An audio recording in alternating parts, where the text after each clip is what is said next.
राजस्थान में एक बार फिर चुनावी चौसर बीत चुकी है और राजस्थान में 6 विधानसभा क्षेत्र में उपचुनाव होने जा रहे हैं। और राजस्थान उपचुनाव की बात करें और खींवसर सीट का नाम नियत हो नहीं सकता। सबसे हॉट सीट राजस्थान ही नहीं पूरे देश में हॉट सीट कही जा सकती है खींवसर।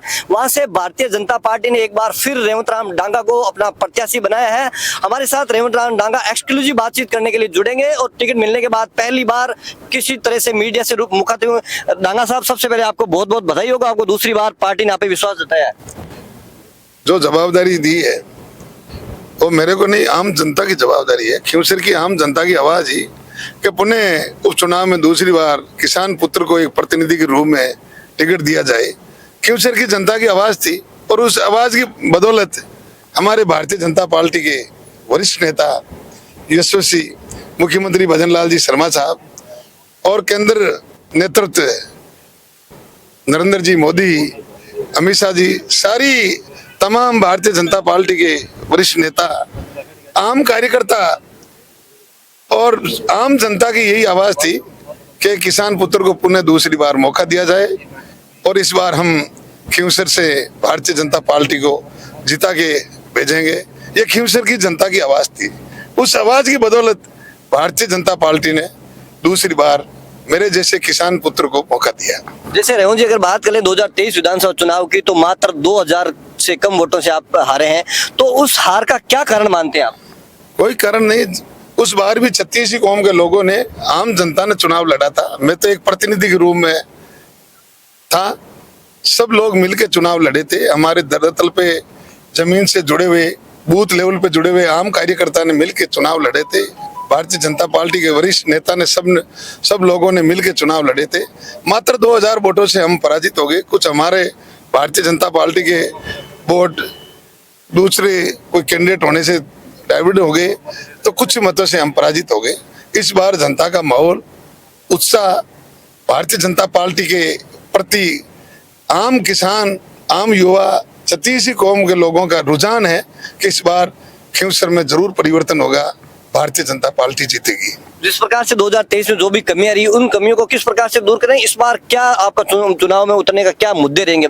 कमियां तो उस बार ही नहीं, पर कुछ मतों से अपन भारतीय जनता पार्टी पराजित हो गई। इस बार भारी मतों से जीतेगी। सब लोग मिलकर चुनाव लड़ेंगे।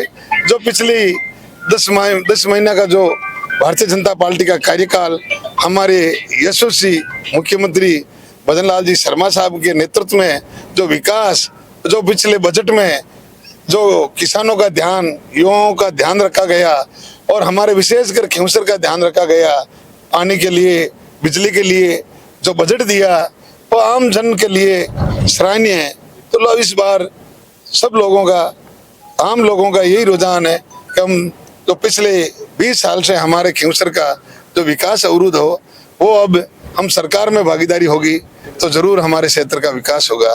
और विकास तभी होगा सब लोग मिलके यहाँ से भारतीय जनता पार्टी को प्रतिनिधि के रूप में जीता कर भेजेंगे तो वहाँ जरूर खींवसर का विकास होगा। जैसे रेवंत जी, अगर बात करें धरातल पे, कुछ ऐसे रूमर भी चल रहे हैं कि बीजेपी पार्टी है 2-3 धड़ों में बंटी हुई है, तो आप क्या मानते हैं किस प्रकार से जो मूल बीजेपी के लोग हैं वो इनको साथ लेके चलेंगे? आप मानते हैं बिखरी हुई है, एक साथ है? नहीं नहीं, कहीं एक बीजेपी बिखरी हुई नहीं है। संगठन है बीजेपी, बहुत मजबूती के साथ आम कार्यकर्ता, हमारे भारतीय जनता पार्टी के वरिष्ठ नेता सब मिलके चुनाव लड़ेंगे। सब मिलके भी आगे चुनाव लड़ा था। अब यहाँ जो उपचुनाव है तो सब मजबूती के साथ, सारे आम लोग, आम कार्यकर्ता मजबूती के साथ चुनाव लड़ेंगे।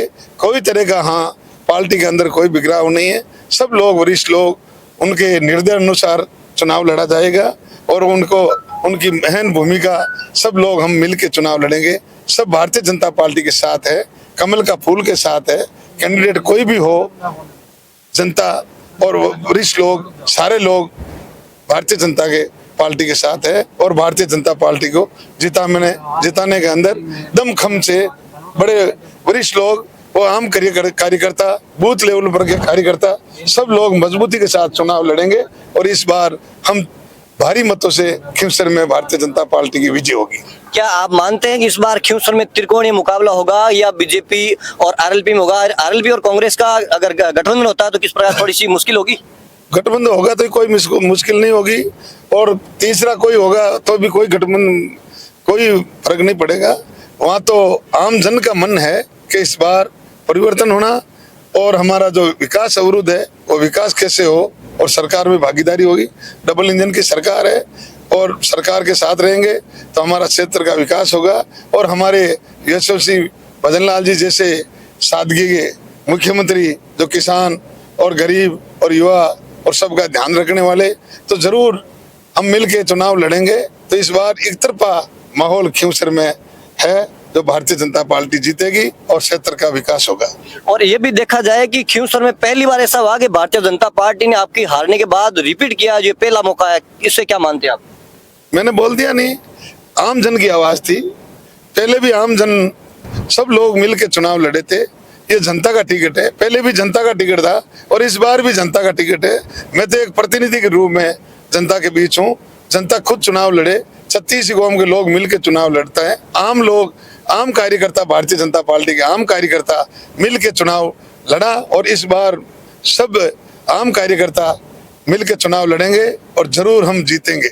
और जैसे अगर विधानसभा चुनाव 2023 के नतीजे आए, उससे आप निराश नहीं हो और देखेंगे दूसरे दिन ही आप गांव में लोगों से मिलना जुलना शुरू, क्या आपको पहले ही भनक लग चुकी थी कि सेकंड बार टिकट आपको मिलेगा? नहीं, वो तो भगवान की कृपा और आम लोगों का मेरे और मेरे परिवार पे सालों से आशीर्वाद है। तो मेरी दिनचर्या है लोगों के बीच रहना और लोगों का भाव, आम लोगों का मन और मेरे परिवार के प्रति जो आशीर्वाद है, सब लोग याद करते हैं। जहाँ भी वो याद करते हैं तो मैं जाने का प्रयास करता हूँ। मन ऐसे गदगद होता है, लोगों के बीच जाना हमें, हमारे परिवार में सादगी से पसंद है। जो भी हमारा मान सम्मान करते हैं और हमें याद करते हैं, हम जाने का, वहाँ जाके हाजिरी देने का प्रयास करते हैं और लोगों के बीच रहने का। ऐसी कोई बात नहीं कि क्यों पुण्य चुनाव हुए, ऐसी ही नहीं कि पुण्य उपचुनाव क्यों हो। आम चुनाव हो गया और भाग्य से हम 2000 वोटों से पीछे रह गए, पर हमारा जो लोगों का प्यार और प्रेम और भाव, दूसरे दिन लोगों के वहाँ रेणु जी आपको आना तो हमें जाना ही उचित समझा, लोगों के बीच रहना उचित समझा। मेरी शुरू से ही दिनचर्या है, तो उसको तो हम जरूर, हम हार हुई पर हम मजबूती के साथ पुनः सारे कार्यकर्ताओं के साथ मिल के जुट गए क्षेत्र में, अपना क्षेत्र का विकास हो। ताकि सरकार तो अपनी है, तो आम लोगों का दुख दर्द कैसे बांटे, तो लोगों के बीच जाना आवश्यक समझा। आखिरी सवाल रेणु जी मेरा ये है कि जिस प्रकार से खरनाल में धर्म सभा हुई थी, धर्म सभा किस प्रकार से राजनीति अखाड़ा बन गई, उसको लेकर आप अपना क्या वक्तव्य देना चाहेंगे? वो तो आप समझ ही हो, हमारे जो राष्ट्रीय लोकतांत्रिक पार्टी के नेताजी है, उनकी एक हठधर्मी था और उनके कार्यकर्ता जो हमारे 15-20 साल के बच्चे तो आगे ऐसी बातें वो करने लगे। समाज के बच्चे थे, उनको पता ही नहीं, कई दूर दराज से आए हुए बच्चे थे समाज के, तो उनको पता नहीं यहाँ क्या है क्या नहीं है। तो धर्मसभा थी, धर्मसभा के अंदर ऐसा नहीं होना चाहिए। हमें दुख की बात है, तेजोजी महाराज का जो जन्म, तो 10वीं का जो भव्य मेला हिंदुस्तान लेवल का, सारे राजस्थान ही नहीं पूरे हिंदुस्तान से तेजाजी महाराज को धोख देने के लिए तेजा भक्त आते हैं और उनको निराशा लगी कि यहाँ धर्मसभा होनी थी, वो धर्मसभा नहीं हुई। समाज के प्रति, आम लोगों के प्रति जो भावना ही, उस भावना को ठेस पहुंची कि हम धर्मसभा के अंदर अपना समाज का प्रतिनिधि के रूप में, न तो कोई हमारे संत महापुरुष आए, न हमारे कोई बड़े नेता आए, जो आए तो हताश होकर लौटे और धर्मसभा में जो होना था वो हुआ नहीं और हुआ जो गलत हुआ। हमें दुख की बात है। हम आगे इसके लिए सब मिल के प्रयास करेंगे, हमारी धर्मसभा हो, हमारे समाज के युवा और हमारे जो अधिकारी बने उनको सम्मानित करे और समाज में जो कुरीति है उस पर मंथन करे। आगे हमारे समाज के, सर्व समाज के बच्चे कैसे पढ़े, शिक्षा का सूत्र कहाँ कहाँ हो, उसके ऊपर मंथन करने का समय था और वो उल्टा हुआ। हमें बड़ी दुख की बात है। तो हमें पुनः तेजाजी महाराज हम पे, सब पे कृपा बनाई रखे। तेजाजी महाराज का आशीर्वाद रहेगा। हम आगे जो भी होगा, हम सब एक जाजम पे बैठ के 36 समाज और सर्व समाज के लोग तेजाजी महाराज की आस्था से जुड़ेंगे, जुड़े हुए तो है ही, और तेजाजी महाराज को आस्था गए और तेजाजी महाराज का आशीर्वाद रहेगा तो धर्म सभा भी होगी और शांति माहौल से जो भी है समाज के ऊपर, सर्व समाज के ऊपर जो भी मंथन होना चाहिए वो होगा। आगे तेजाजी महाराज का आशीर्वाद रहे, हम सब मिल के चले, 36 ही कौम के लोग आम जन शांति से रहे, ये तेजाजी महाराज का हम सब पे आशीर्वाद बना रहे। और सर अभी हाल ही में एक जो भवंडा थाने मामला है उसको कहीं ना कहीं आपसे जोड़ के माना जा रहा है, उसमें क्या सच्चाई है? नहीं वो तो है ही नहीं साहब, हमारे तो खून में ऐसा नहीं है किसी से भेदभाव रखना, किसी का बुरा करना, हम ऐसा कभी आज तक करते नहीं आए। मेरे पिताजी दादाजी 30 साल मेरे पिताजी सरपंच थे, मैं सरपंच रहा हूँ, अभी वर्तमान प्रधान प्रतिनिधि हूँ, तो ऐसी भावना हमारे अंदर नहीं है। 10 महीना चुनाव हुए न हो गए, कभी किसी का वोट दिया या नहीं दिया, हम सबको साथ लेके चलने वाले व्यक्ति हैं। ऐसी हमारे अंदर कोई तरह की 0-1% हमारे बात नहीं है। नहीं तो हमें पता है कौन कौन थे, कौन लड़े थे और क्या हुआ।